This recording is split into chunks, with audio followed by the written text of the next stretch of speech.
مسئله اساسی بنده مسئله امت اسلامی است.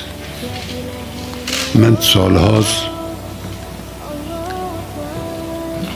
بر روی واژه امت اسلامی بالخصوص متعمداً تکیه میکنم که ما فراموش نکنیم که یک امتیم.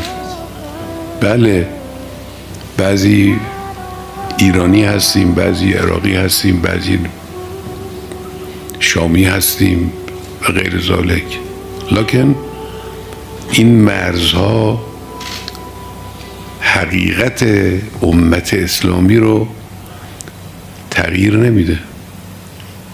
همه سعی دشمنان اسلام این بود است که ما رو نسبت به هویت واحده‌ای که اسمش امت اسلامی است بی‌تفاوت کنه.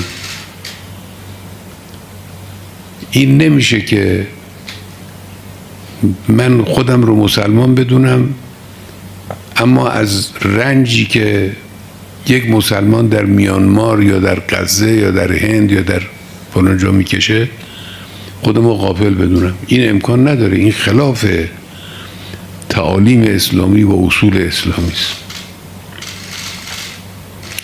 ممکنه شما به شخصک نتونید یک کاری به کمک او انجام بدید، اما همدلی و همدردی یک حقیقتی است.